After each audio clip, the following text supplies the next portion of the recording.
we see a story of Cain and Abel, and we see a story where God's not happy with the offering that Cain brought. But is there something more to the story? Is it maybe a result of bringing an offering that God never asked for?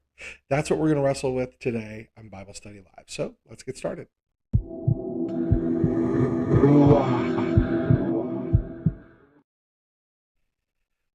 Hey, welcome to Bible Study Live with Matt. I am Matt, and today we are going to take a look at Genesis 4. And we're going to talk about the Cain and Abel story from a little different perspective. I heard a really interesting perspective, something that was said in a podcast, and it made me want to dig a little bit deeper. Now, I bring this up because I've seen so many, and we all have, throughout history, so many atrocities committed in the name of God, right? Think about the Crusades. Think about so many things along those lines. So there are a lot of things that people do in God's name, but that doesn't mean that God actually asked for those things. Doesn't mean that God actually condones those things or that God wanted anything to do with those choices that people make. If you think of places like Westboro Baptist Church, things like that, who are out there just picketing and man, just doing some seemingly pretty evil stuff, right? Not seemingly, they're saying some things that just don't align with God. And they're just one example. So I'm not just calling them out. There are so many of us Christians who we just will get upset with God when things don't go our way, and we'll say things like, God, look at all these things I'm doing for you. Look at all the things that I'm doing for you. Why are you not blessing me? Right? Have you ever felt like that? Have you ever struggled with those feelings? A lot of people have. So today, we're going to take a look at Genesis 4, and we're also going to look at another passage and an encounter with Jesus in Matthew chapter 7. So let me get this spun up to the NET because that's what I want to look through today. I feel like it's just a good translation for us to jam out with. So we're going to look at the NET. And here's the thing. The whole idea behind Bible Study Live is to create conversation without condemnation. We will not agree on everything, and that is totally okay. Listen, my goal isn't to get up here and preach in the morning. It's to wrestle through some interesting things in the scriptures. And hopefully those things will be interesting to you as well and encourage you to say, I want to take a deeper look at my Bible. So without further ado, let's get started on taking a deeper look. Let's read Genesis chapter 4. Story of Cain and Abel. Now, the man was intimate with his wife, Eve. She became pregnant, gave birth to Cain, and then she said, I have created a man, just as the Lord did. Interesting here. I reflects the sound of Cain, like Cain. But there's something really interesting here. What she said is like, I've acquired a child, right? Just as God did, which is interesting because God didn't acquire, God created. And Eve, interestingly, gave herself credit. She didn't say, God gave me a child. I just think that's an interesting thing that stands out. But I digress. Here we go. Then she gave birth to his brother Abel. Abel took care of the flocks. That's interesting because it doesn't say what Cain took care of at first, right? Cain was first, but it tells us what Abel did first. Then it says, while Cain cultivated the ground. Abel was a shepherd, Cain worked the ground. At the designated time, Cain brought some of the fruit of the ground for an offering. Now, let's just look at this really quick, okay? Hebrew term, mincha, is the word for a tribute, a gift. So he brought a tribute to God, and the Lord was pleased with him. Uh, uh, Abel brought some of his firstborn, even the fattest of them, and the Lord was pleased with Abel and his offering. But with Cain and his offering, he was not pleased. So Cain became very angry, and his expression was downcast. His face fell. Then the Lord said to Cain, oh, by the way, look at that. It says that idiom, the little footnote by the translator, means that inner anger was reflected in Cain's facial expression. So he was making it obvious with his face how upset he was. Then the Lord said to Cain, why are you angry, and why is your expression downcast? Is it not true that if you do what's right, you'll be fine? But if you do not do what's right, sin is crouching at the door. It desires to dominate you, but you must subdue it. Okay, now we're going to stop right there. This is where I want to pause for just a moment. So if you're reading through the story, what you'll notice is God didn't say, "Hey, Cain, Abel, at a specific time, you're supposed to bring this offering." So there was a time uh, that established by Adam, Eve, maybe established by God, but a time to offer tribute to God. But God didn't say, "Here is specifically what I want from you." He didn't lay out to Cain and Abel like, "Here are the exact details of what you're to bring in an offering." Instead, what happened here? Well, Cain and Abel just decided to pay tribute from what was in their heart, right? So they decided to bring something to God, uh, like for God, like, "Hey, God, I'm going to do this for you. I'm going to bring this for you, to you." So they decided to bring an offering for God that they thought would be appropriate, for lack of a better phrase. And what we see is that what Abel brought, God was pleased with, but what Cain brought, God wasn't, right? And Cain was upset and visibly frustrated, and he showed that in his face to God, like, "Oh, ugh," right? Like, "Oh." It's when we read through this, it's interesting though, because it says God was pleased with Abel's offering, but it doesn't say that God loved Abel more than Cain. It doesn't say that God didn't approve of Cain anymore. It didn't say that God was out on Cain and that he had written him off. We see none of that. What we see is Cain brought his offering, and it says what? It says, "Lord was pleased with Abel, but with Cain and his offering, he was not pleased." And basically, the letter to the Hebrews, if you read that later, explains the difference between the brothers of faith. Abel, by faith, offered a better sacrifice. Cain's offering, as well as his reaction to God's displeasure, didn't reflect faith. So basically, Abel was taking a step of faith, going, "I'm going to bring God my very best because I know he provides it all." And Cain seems like he was bringing out of his abundance, right? "Well, I've got this extra, so let me bring it to God." We don't know exactly how it went down, but what we know is this, based on what the scriptures tell us. Whatever Cain did, God wasn't happy. But here's the interesting thing. Was Cain bringing an offer God never asked for, right? Like, was Cain and Abel brought something God didn't say you have to bring this specific thing. They just chose to bring. And on one hand, you go, well, I mean, if somebody didn't ask for something and you give it to them, shouldn't they just be happy that you brought them something? And maybe a human being should. But the creator of the universe, the provider of everything, if you say, "I'm going to go pay a tribute to you," a tribute is something that we bring to show honor. God never asked for Cain's vegetables. He didn't ask it. God didn't need it. It's not that God's going to eat it. So Cain brought something to God that he never asked for, and then he was upset that God said, "I don't like what you're bringing me. I don't like the gift." I think of it this way.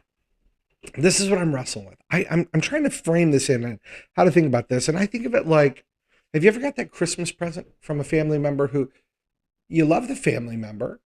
They give you a Christmas present or a birthday gift that you're just like, "Oh, like what am I gonna do with this?" Like, it's not something I've ever wanted or needed, and I surely didn't ask for it. So it's like, but you're like, "Oh, thank you," right? Like, thank you for doing it. It's the thought that counts, right? You're thinking like, you try and give them the benefit of the doubt that they were trying to do something out of love that they thought perhaps you'd like, right? So in the human sense, when we look at these moments, we go, well, it's the thought that counts. Well, in the godly sense, it's the thought that counts too. See, the difference is we don't know what someone thinks when they bring us a gift. So often we're choosing to give them the benefit of the doubt, right? Like, when our great aunt or great uncle gives us a present and we're like, "Oh, well, they don't really know me. They know little about me. And heck, the fact that they even did anything for me was just nice. I mean, it was nice of them." But the difference is, see, God created everything, and we're in the beginning of the creation story here. So Cain and Abel, assuming their mother and father, Adam and Eve, would have taught them about God. They knew enough that they decided to go offer tribute to God, right? So assuming that their parents had told them about how they were created and where mom and dad came from, and like God made us out of the ground and my mom out of a piece of dad's body and some dirt and And then we're blessed enough to have you. In spite of us turning away from God, he is still giving us the gift of you, this God who loves us and is compassionate, that even in our nakedness, when we felt shame, he made clothing for us. Wow, like this is that God, and we want to offer tribute to him, and we're going to do this, annually or weekly or whatever the time frame. We're going to do this, fam. And Abel went, I want to give this God who brought all of this into being, I want to give him my very best. And God was not needing it. But see, God knew Abel's heart. See, we can guess the heart of a gift giver to us and assume the benefit of the doubt. But God can see into the soul. He can see into our heart. He knows how we feel. And what he knew was that Abel wanted to give him a tribute, to honor him. What he knew was that Cain didn't. He didn't approach God with the same reverence, the same priority, the same honor that his brother Abel did. Cain just brought him some stuff. Now, here's the thing. We all know the rest of the story, which is Cain says to Abel, hey, let's go out in the field. While they're in the field, Cain attacks him and kills him. And then when the Lord comes to Cain, he says this, hey, where's your brother Abel? And the where in this is the same where used in Genesis 1 when God says to Adam and Eve, where are you? It's like, hey, why isn't Abel where he's supposed to be, right? God knew the deal, but it's more of a, hey, your brother's not where he's supposed to be. And interestingly, Cain's like, I don't know, am I his guardian? Am I supposed to keep? And God's like, what have you done? It's not that God didn't know. But sometimes when we vocalize, well, here's the choice I made, it helps us to realize what we've done. God said, what have you done? The voice of your brother's blood's crying out from the ground. So now you're banished from the ground, which is open its mouth to receive his blood. And then he goes through all the stuff that Cain's going to have to deal with, right? And Cain said to the Lord, God said, you're going to be a homeless wanderer. And Cain said, my punishment's too great to endure. You're driving me off the land, and now I've got to hide from your presence. And I'll be a homeless wanderer. Whoever finds me is going to kill me. But the Lord says to him, all right then. If anyone kills Cain, Cain will be avenged 7 times as much. Then the Lord put a special mark on him, so that no one who found him would strike him down. So Cain went out from the presence of the Lord and lived in the land of Nod.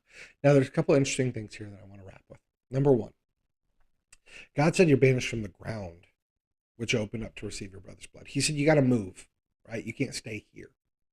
But God never said, I'm not going to watch over you. God never said, I'm done with you. God never said, I don't love you anymore. See, but the whole problem began because Cain brought something to God that God was never asking for in the first place. See, God doesn't need our tribute. He doesn't need our worship. He doesn't need our following. God desires that with us. He loves us. He created us. He loves us. God desires a relationship with us, just like he desired one with Cain and Abel. But see, Abel desired one back fully. Abel said, well, I want to contribute in this relationship. Let me give you my best. And all we know about Cain is that he didn't. Whatever he brought God knew this wasn't about building a relationship with God. It was about going through the motions. As our pastor down here, Pastor Bob says, the religion is about God without God. And the offering that Cain brought to God was religious. It was about God without God. He was bringing something just to bring something. And when I read this, this is what reminds me of the scripture in Matthew chapter 7 that I'm going to share with you as we close. I hear this all the time being used as a focus on non-believers, right? But, it's interesting to me. It seems more like this verse is about those who were supposed to know God. And it reminds me of Cain. He was supposed to know God. God was right there walking with his family. In spite of their mistakes, he was right there communicating with them. Fast forward to Matthew chapter 7, verses 21 through 23. The judgment of pretenders is how the NET puts it. And I think that hits it on the head, even though it's not in the original scriptures right there. The headers aren't. But it said, Jesus says, not everyone who says to me, Lord, Lord, will enter the kingdom of heaven. Only the one who does the will of my Father.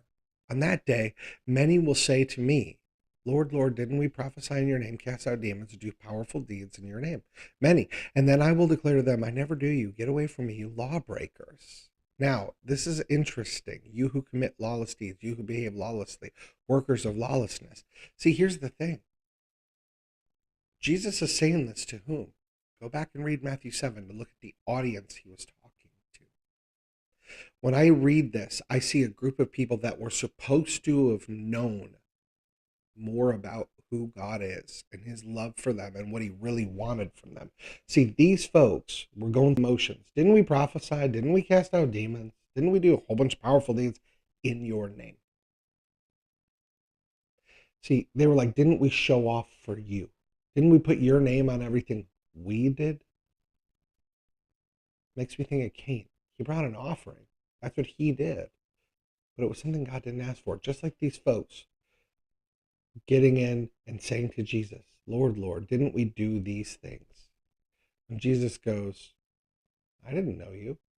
Well, if he didn't know him, it means he never asked him to do those things because they weren't people who knew him. Because if they knew him, they would have known what he wanted and they wouldn't be running up going, hey, I did this for you. Like, give me a bonus today. They would just do. Because doing things out of love for God is the reason we should be doing it. There you go. Thanks for joining me for Bible Study Live.